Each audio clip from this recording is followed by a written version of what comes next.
You've probably heard it before. We can't pay you, but it'll be great exposure. For new photographers, those words can sound tempting. Exposure feels like an opportunity. It feels like a foot in the door. But here's the truth. Free gigs are never actually free. They cost you time, energy, and often your confidence if you're not careful. That doesn't mean you should never do them, but you need to understand what you're giving and what you're actually getting back. In this episode, we're breaking down why free gigs aren't really free and how to decide when exposure is worth it and when to walk away.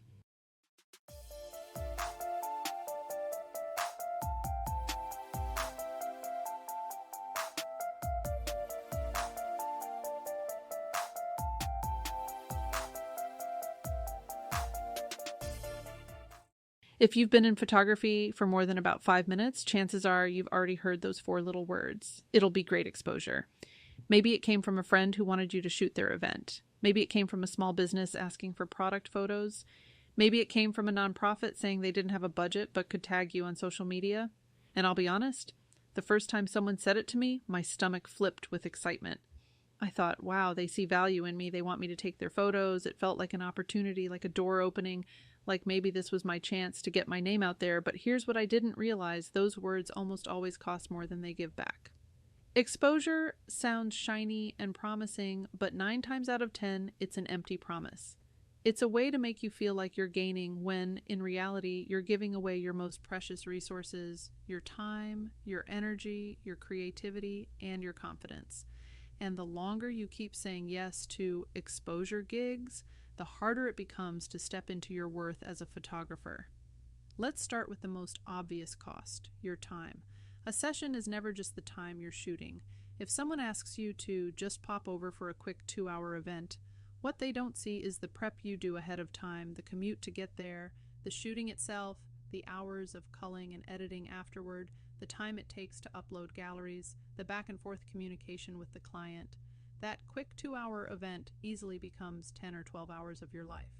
And if you're not being paid, that's 10 or 12 hours you're essentially volunteering. There's nothing inherently wrong with volunteering, but let's be honest about what it is. It's not free, it's not effortless, and it's not exposure. It's unpaid work that eats into the time you could spend actually building your business. Now let's look at the financial side. Even if you're not charging for your time, you're still spending money. Every click of your shutter adds wear to your camera. Every session requires memory cards, batteries, hard drive space. If you travel, you're putting miles on your car and gas in your tank. Even little things like snacks, coffee, or props add up. So when you agree to a free gig, you're not just giving your time, you're literally spending money to work.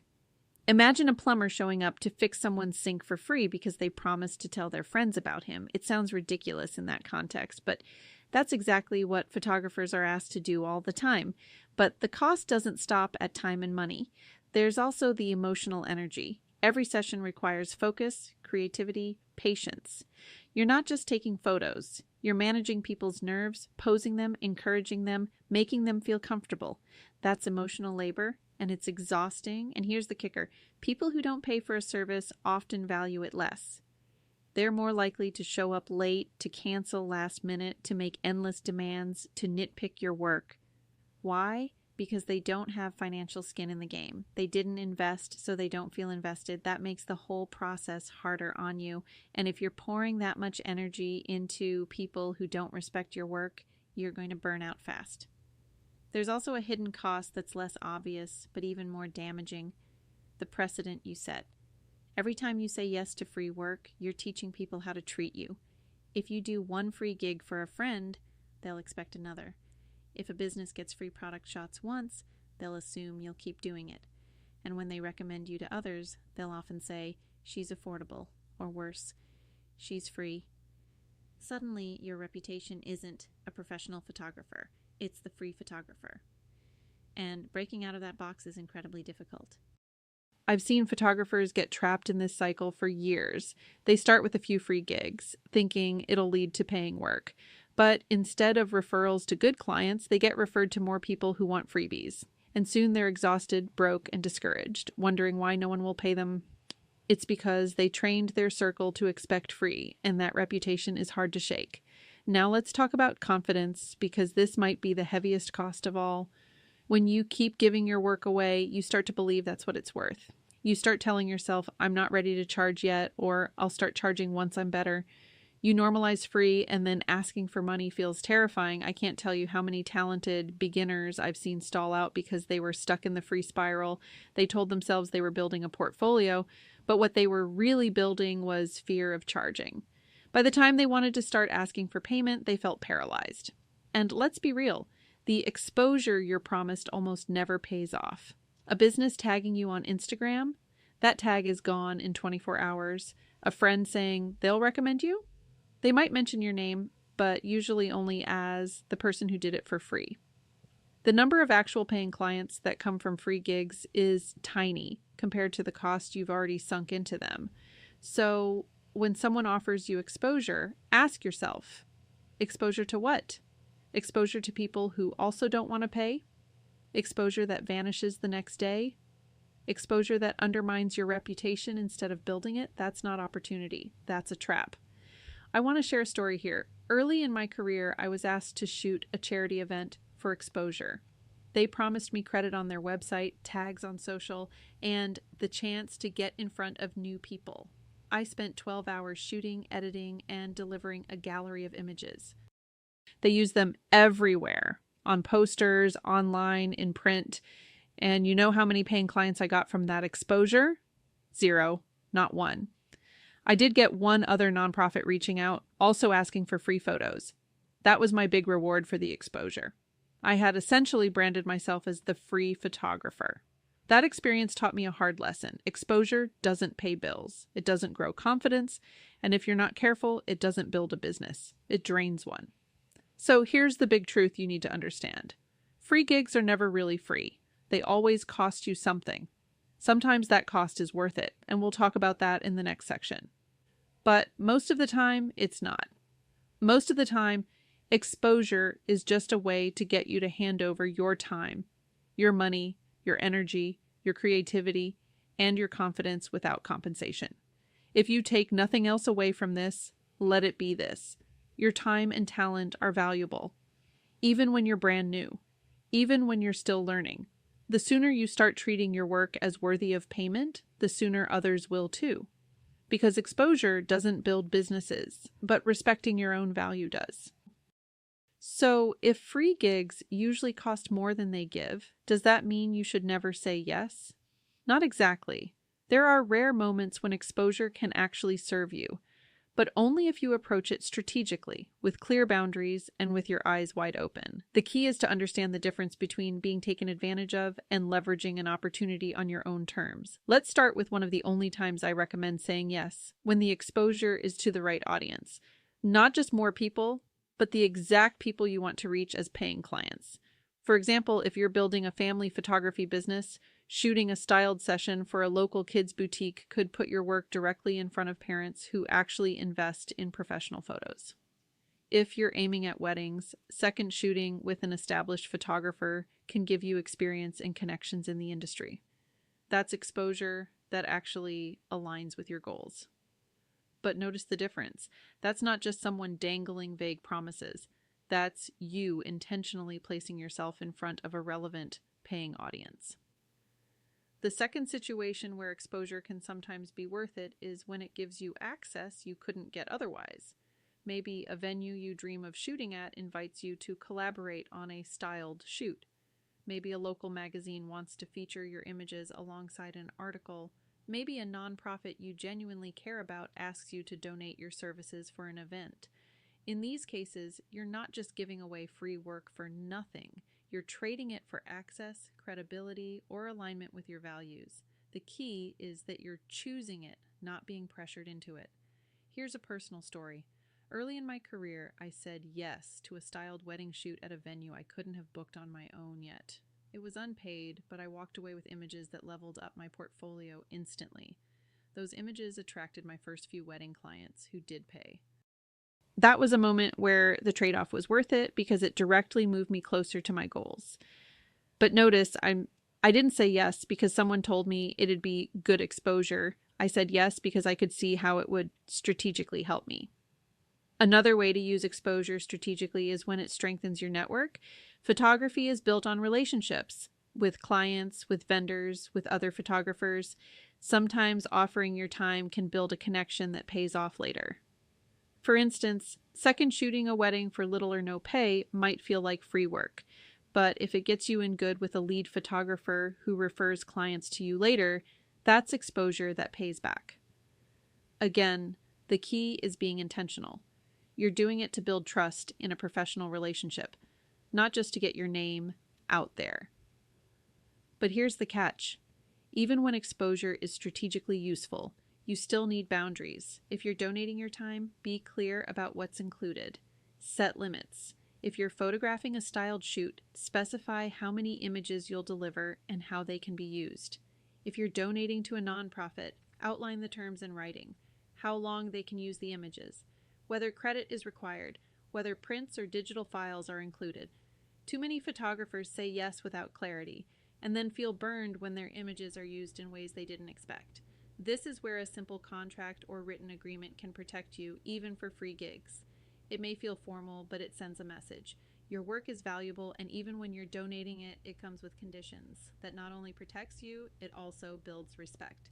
People are far more likely to take you seriously when you treat your work seriously. Now let's talk about alignment, because this is often overlooked. Not every opportunity is about money. Sometimes it's about impact.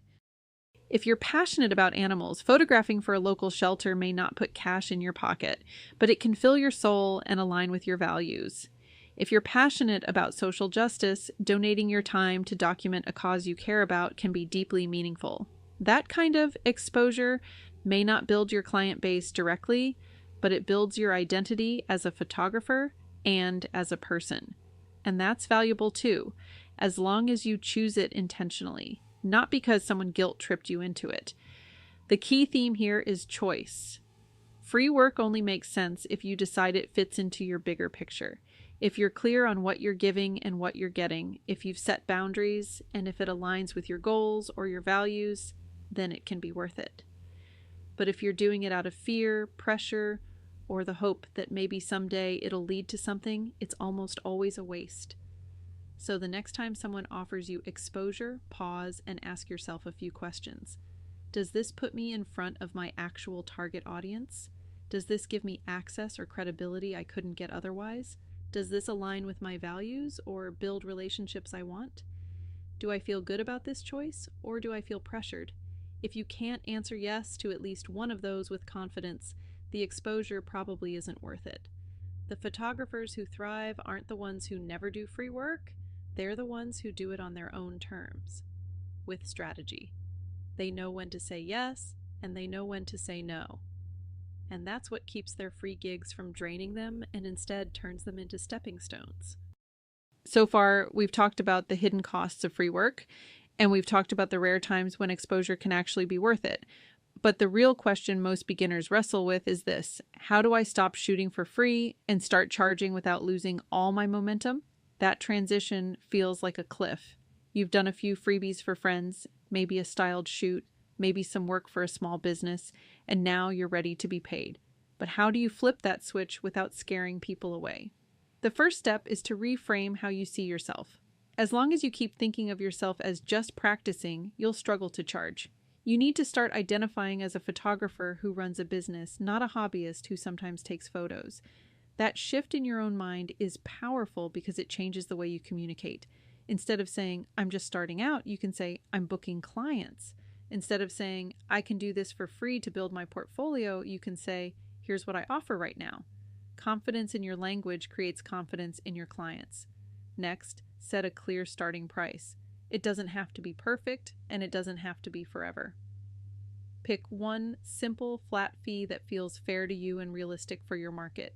Maybe that's $100 for a mini shoot. Maybe it's $200 for a family session.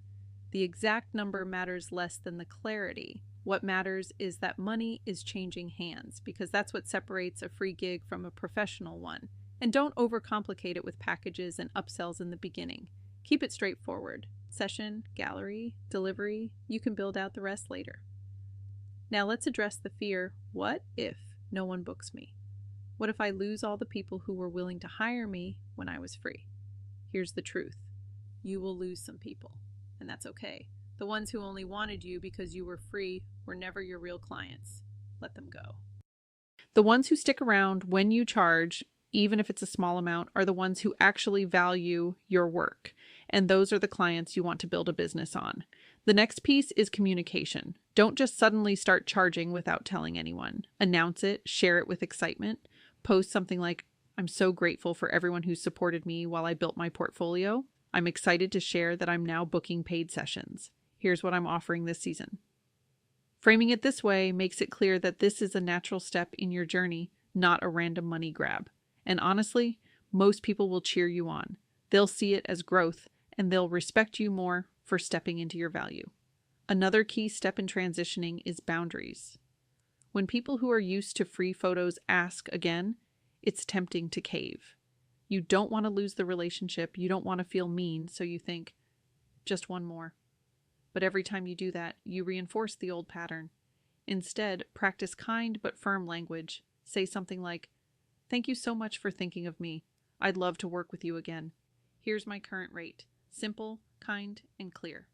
You're not apologizing. You're not over-explaining. You're stating your value. You also need to get comfortable with hearing no. This is one of the hardest parts of leaving free work behind. Not everyone will be willing to pay. Some people will disappear the moment you mention money, and that can feel like rejection. But it's not rejection of you. It's simply a mismatch between their expectations and your new boundaries. Every no clears space for a better yes. Every time someone walks away, you're making room for the clients who actually see and respect your worth. Now let's talk about momentum, because this is what keeps you moving once you've made the leap. Your first few paid clients are the most important. Treat them like gold. Over-deliver on communication, on the experience, on the photos. Make them feel seen and cared for. Those clients will become your best marketing. They'll refer friends, they'll sing your praises, and they'll help you break the cycle of free work for good. And when you post about them with their permission, you're signaling to the world that you're a working photographer, not a hobbyist. That public perception matters. Here's a tip that worked wonders for me. Set a date to stop offering free sessions. Don't just wait until it feels right. Pick a date, announce it, and hold yourself accountable. Something like, "I'll be booking portfolio sessions until October 1st, and after that, I'll be moving to my regular rates." This gives you a clean break, makes it feel official, and helps clients adjust their expectations. It also forces you to step into your business mindset because you've set a public marker for yourself. And finally, remember that charging isn't about greed. It's about sustainability. You can't keep giving your work away and expect to build a business that lasts. Charging allows you to invest in better gear when you need it, to keep learning, to deliver consistently. It allows you to keep serving your clients long term. Free work might feel generous in the moment, but it's not generous if it burns you out and makes you quit. True generosity comes from building a sustainable business that can serve people for years. So here's the bottom line. Free gigs aren't really free. They cost you time, money, energy, and confidence. Sometimes they're worth it, like when they align with your goals, give you access, or serve your values.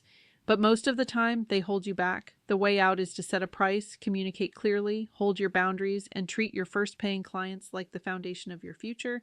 And if you want help practicing those conversations, learning how to word your responses, and finding the confidence to stop giving away your work, come join us inside the Savvy Shutterbug community.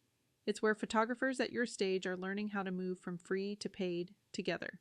You don't have to figure it out alone. We're building businesses that last one step at a time.